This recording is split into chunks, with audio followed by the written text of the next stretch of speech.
Hello friends, मैं अपराजिता let's talk laws में आप सबका बहुत बहुत स्वागत करती हूँ। फ्रेंड्स, आज की अपनी इस वीडियो में हम बात करने जा रहे हैं डिजिटल रुपए के बारे में। जी हाँ, डिजिटल रुपया या ई रुपया कहाँ मिलेगा, डिजिटल रुपया या ई रुपया के क्या फ़ायदे होंगे और किस तरह से काम करेगा डिजिटल रुपया, आपको इस वीडियो में डिजिटल रुपए के बारे में मैं पूरी कंप्लीट जानकारी दूंगी। तो वीडियो में एंड तक ज़रूर बने रहिएगा। तो चलिए वीडियो को स्टार्ट करते हैं। सबसे पहले हम बात करते हैं कि डिजिटल रुपया क्या है। दोस्तों, हमारे देश में आजकल सब कुछ डिजिटल हो चुका है। आज मैं आपको डिजिटल रुपए के बारे में इस वीडियो के माध्यम से बहुत ही डिटेल में जानकारी देने जा रही हूँ। आपको डिजिटल रुपए देखने को जल्द ही मिलने वाले हैं। कहाँ मिलेंगे, कैसे मिलेंगे, आप इनका इस्तेमाल कैसे करेंगे, आज सब कुछ बताऊंगी। एक एक करके सभी सवालों के जवाब आपको देने जा रही हूँ। तो अगर चैनल पर पहली बार विजिट कर रहे हैं तो हमारे चैनल को सब्सक्राइब ज़रूर कर लीजिएगा, क्योंकि हमारे चैनल के माध्यम से आपको लीगल इन्फॉर्मेटिव वीडियोज़ समय समय पर मिलती रहती हैं। दोस्तों, हमारे देश में आरबीआई यानी कि रिजर्व बैंक ऑफ इंडिया ने डिजिटल इकोनॉमी को बढ़ावा देने के लिए पायलट प्रोजेक्ट के तौर पर डिजिटल रुपए की शुरुआत की है। इस सुविधा के द्वारा सरकार को कई तरह से फ़ायदा होने वाला है। नकली नोट पर इससे रोकने में मदद मिलेगी सरकार को, और सरकार को इसके साथ ही नोट की छपाई के खर्चे में भी कमी लाने में मदद मिलेगी। अब जानते हैं कि आखिर ये डिजिटल रुपया है क्या। डिजिटल रुपया या ई रुपया नोटों और सिक्कों का इलेक्ट्रॉनिक रूप है। ई रुपये के आने के बाद आपको नोटों और सिक्कों को रखने की ज़रूरत नहीं पड़ने वाली है। इन ई रुपयों का इस्तेमाल आप किसी भी खरीदारी के लिए कर सकते हैं। बस कंडीशन ये है दोस्तों कि आपको ट्रांजैक्शन ऑनलाइन माध्यम से करना होगा। ई रुपया ब्लॉकचेन सिस्टम पर आधारित है। अब हम बात करते हैं कि डिजिटल रुपया या ई रुपया आपको कहाँ मिलेगा। दोस्तों, पायलट प्रोजेक्ट के 8 बैंकों को पायलट प्रोजेक्ट के अंतर्गत आरबीआई के द्वारा डिजिटल रुपया उपलब्ध करवाया जाएगा। पहले चरण में मुंबई, नई दिल्ली, बेंगलोर और भुवनेश्वर में, और दूसरे चरण में अहमदाबाद, गुवाहाटी, इंदौर, लखनऊ, पटना, शिमला और हैदराबाद और गंगटोक में ई रुपया उपलब्ध करवाया जाएगा। ऊपर जो मैंने अभी आपको बताया, इन 2 चरणों के अनुसार ही ई रुपया लॉन्च किया जाएगा। अब जानते हैं कि डिजिटल रुपया या ई रुपया कैसे काम करेगा। डिजिटल रुपया या ई रुपया दोस्तों ऑनलाइन ही काम करने वाला है। अब बात करते हैं कि किस बैंक के माध्यम से डिजिटल रुपया मिलेगा। पहले चरण में ई रुपया 4 bank, state bank of India, ICICI bank, yes bank और आईडीएफसी फर्स्ट बैंक के माध्यम से मुंबई, नई दिल्ली, बेंगलोर और भुवनेश्वर में मिलेगा। और दूसरे चरण में bank of Baroda, union bank of India, HDFC bank और कोटक महिंद्रा बैंक के माध्यम से ई रुपया मिलेगा। अब हम जानते हैं कि यूपीआई पेमेंट और डिजिटल रुपया में क्या अंतर होगा।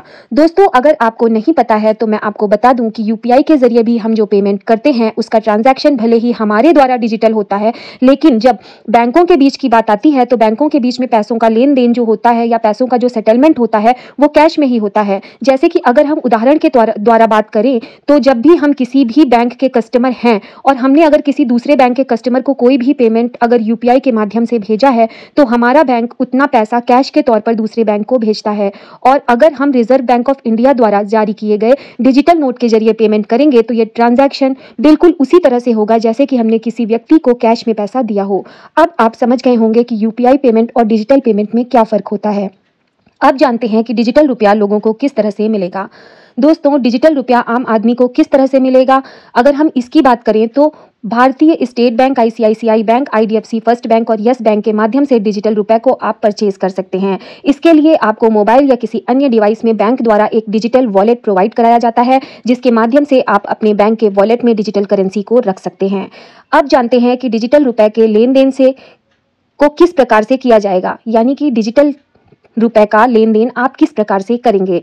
तो दोस्तों, मैं आपको बता दूं कि डिजिटल रूप में जो ई रुपया है उसका लेन देन आप ऑनलाइन माध्यम से कर सकते हैं, और ऑनलाइन माध्यम में आप व्यक्ति से व्यक्ति को और व्यक्ति से व्यापारी के बीच में आसानी से लेन देन यानी कि ट्रांजैक्शन को कर सकते हैं। अब हम जानते हैं कि लोग डिजिटल रुपए या ई रुपए से पेमेंट किस तरह से करेंगे। अब आपको मैं बताने जा रही हूँ कि आम आदमी डिजिटल रुपए से पेमेंट किस तरह से करेंगे। तो दोस्तों, जब भी आम आदमी या कोई व्यक्ति किसी भी दुकान पर कोई भी सामान खरीदने जाएगा तो दुकानदार या मर्चेंट की तरफ से उस व्यक्ति को एक क्यूआर कोड दिया जाएगा, जिसको स्कैन करके आप डिजिटल पेमेंट यानी कि वो व्यक्ति जो सामान खरीद रहा है वो डिजिटल पेमेंट अपने डिजिटल वॉलेट में जमा हुए डिजिटल रुपए के माध्यम से आसानी से कर सकेगा। अब जानते हैं कि क्या डिजिटल रुपया वॉलेट में रखने पर किसी तरह का इंटरेस्ट मिलेगा या नहीं मिलेगा। तो दोस्तों, डिजिटल रुपया अगर आप अपने वॉलेट में रखते हैं तो उस पर आपको इंटरेस्ट मिलेगा या नहीं मिलेगा, इस बारे में बात अगर हम करें तो आपको ये जानकर हैरानी होगी। लेकिन अगर पैसे आपके सेविंग अकाउंट में पड़े हुए हैं तो उस पर आपको इंटरेस्ट मिलेगा, लेकिन आपके वॉलेट में डिजिटल या ई रुपया अगर पड़ा हुआ है तो उस पर आपको किसी भी तरह का ब्याज नहीं दिया जाएगा। आप जानते हैं कि क्या डिजिटल रुपया सभी जगहों पर मान्य होगा या नहीं। दोस्तों, आपके मन में भी ये सवाल हो रहा होगा कि क्या डिजिटल रुपया सब जगह मान्य होगा या नहीं होगा। तो दोस्तों, जिस तरह से आरबीआई के द्वारा जारी किया गया नोट होता है वो हर जगह मान्य होता है, उसी तरह से ई रुपया भी हर जगह मान्य होगा। ये पूरी तरीके से रिजर्व बैंक यानी कि भारतीय रिजर्व बैंक के कंट्रोल में होगा। डिजिटल रुपया आम लोगों तक कैसे पहुंचेगा। दोस्तों, आपके मन में ये सवाल भी आ रहा होगा कि आखिर डिजिटल रुपया आम आदमी तक किस तरह से पहुंचेगा। तो मैं आपको बता दूं कि ई रुपए का जो भी डिस्ट्रीब्यूशन होगा वो बैंकों के जरिए ही होगा और बैंक डिजिटल वॉलेट के माध्यम से व्यक्ति और व्यक्ति से मर्चेंट यानी कि व्यापारी के बीच लेन देन की फैसिलिटी देंगे। अब जानते हैं कि ई रुपए से नकली नोट को रोकने में किस तरह से मदद मिलने वाली है। तो दोस्तों, ई रुपए के इस्तेमाल से नकली नोट को रोकने में मदद किस तरह से मिलेगी, ये अगर हम इस बारे में बात करें तो मौजूदा समय में दोस्तों नकली नोट के मामले बहुत ज़्यादा सामने आ रहे हैं, जो कि हमारी सरकार के लिए एक बहुत बड़ी चुनौती और परेशानी का कारण है। इसके साथ ही अगर हम डिजिटल रुपए की बात करें तो कोई भी अन्य व्यक्ति डिजिटल रुपए की छपाई नहीं कर पाएगा। ये पूरी तरीके से आरबीआई के कंट्रोल में होगा। इस कारण नकली नोट को रोकने में ई रुपए के माध्यम से मदद मिलने वाली है। अब हम जानते हैं कि डिजिटल नोट से सरकार को क्या फ़ायदा मिलेगा। दोस्तों, ये भी सवाल बहुत बार आपके मन में आ रहा होगा कि आखिर डिजिटल रुपए से सरकार को किस तरह का फ़ायदा मिलने वाला है। दोस्तों, हमारी सरकार को आम लोगों की मांग के अनुसार हर साल बहुत बड़ी संख्या में नोटों की छपाई करनी पड़ती है और नोटों की छपाई की लागत भी लगातार बढ़ती चली जा रही है। सिर्फ एक साल में अगर नोट की छपाई और उसके मैनेजमेंट की बात की जाए तो सरकार को 5,000 करोड़ रुपए का खर्च करना पड़ता है। ई रुपए के माध्यम से सरकार को ये खर्च कम करने में मदद मिलेगी।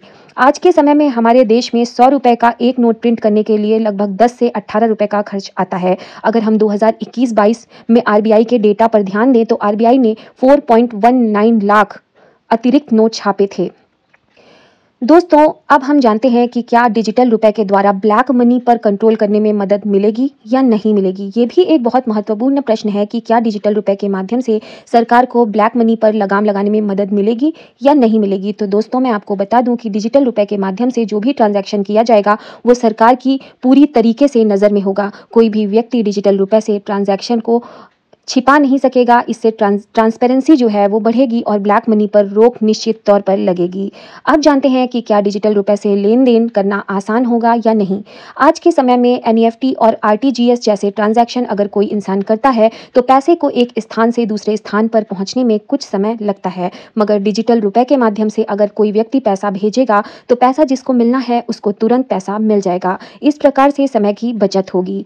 अब जानते हैं कि क्या डिजिटल रुपया भी क्रिप्टो करेंसी है। दोस्तों, बहुत से लोगों को लगता है कि डिजिटल रुपया क्रिप्टो करेंसी है, मगर डिजिटल रुपया क्रिप्टो करेंसी से बिल्कुल अलग है, क्योंकि क्रिप्टो करेंसी को कोई भी रेगुलेट नहीं करता है।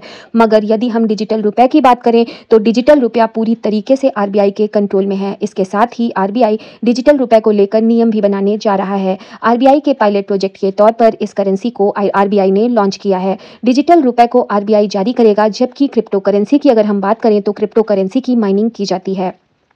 अब हम जानते हैं कि क्या भीम यूपीआई सर्विसेज डिजिटल रुपया आने के बाद बंद हो जाएंगी। दोस्तों, अब आपके मन में ये भी सवाल आ रहा होगा कि क्या डिजिटल रुपया जारी होने के बाद भीम यूपीआई जैसी सेवाएं बंद हो जाएंगी। दोस्तों, इस संबंध में अब तक कुछ साफ तौर पर कहना तो मुश्किल है, मगर संभव यही है कि भीम यूपीआई जैसी सेवाएं डिजिटल रूप में ये जो सेवाएं हैं ये उसी प्रकार से चलती रहेंगी जिस तरह से चल रही हैं, मगर ऐसा ज़रूर हो सकता है कि इन सुविधाओं को आपस में मर्ज कर दिया जाए। अब जानते हैं कि क्या किसी और देश में भी डिजिटल करेंसी इस्तेमाल की जा रही है या नहीं। दोस्तों, दुनिया के बहुत से ऐसे देश हैं जो कि डिजिटल करेंसी लाने पर काम कर रहे हैं। उदाहरण के तौर पर अगर हम बात करें तो चाइना के कुछ ऐसे शहर हैं जहां पायलट प्रोजेक्ट के तौर पर डिजिटल करेंसी को चलाया जा रहा है। इसके साथ ही G20 के ऐसे 16 देश हैं जो कि डिजिटल करेंसी के ऊपर काम कर रहे हैं। अब जानते हैं कि पूरे देश में डिजिटल रुपया आखिर कब तक पहुंचेगा। दोस्तों, शुरुआत में पायलट प्रोजेक्ट के तौर पर डिजिटल रुपए की सेवाएं कुछ शहरों में कुछ बैंकों के माध्यम से पहुंचाई जाएंगी, जिनके संबंध में मैं आपको अभी वीडियो में पहले बता चुकी हूं। और ये सेवा शुरुआत में प्रथम चरण में ट्रायल के तौर पर चलाई जाएगी, जिसके बाद ये द्वितीय चरण में, जो मैंने आपको अभी वीडियो में शुरुआत में शहर बताए हैं, बैंक बताए हैं, उनके माध्यम से द्वितीय चरण में लॉन्च की जाएगी। और पायलट प्रोजेक्ट के सफल होने पर चरणबद्ध तरीके से इस सेवा को अन्य शहरों तक भी पहुंचाया जाएगा। अब जानते हैं कि डिजिटल रुपए की सेवा का संचालन आखिर कौन करेगा। डिजिटल रुपए का संचालन national payment corporation of India NPCI की ओर से किया जाएगा। NPCI पेमेंट के लिए QR कोड जारी करेगा। डिजिटल रुपए से आखिर दुकानदारों को फायदा क्या मिलने वाला है, इस बारे में भी जान लेते हैं। डिजिटल रुपए की सेवा शुरू करने से दुकानदारों को उनका पैसा तुरंत मिल जाएगा। उन्हें कैश लेकर के बैंक जाकर जमा करने की कोई भी आवश्यकता नहीं पड़ेगी, जिस कारण पूरी तरीके से ये सुरक्षित माध्यम से पेमेंट दुकानदारों तक आसानी से पहुंच जाने वाला है।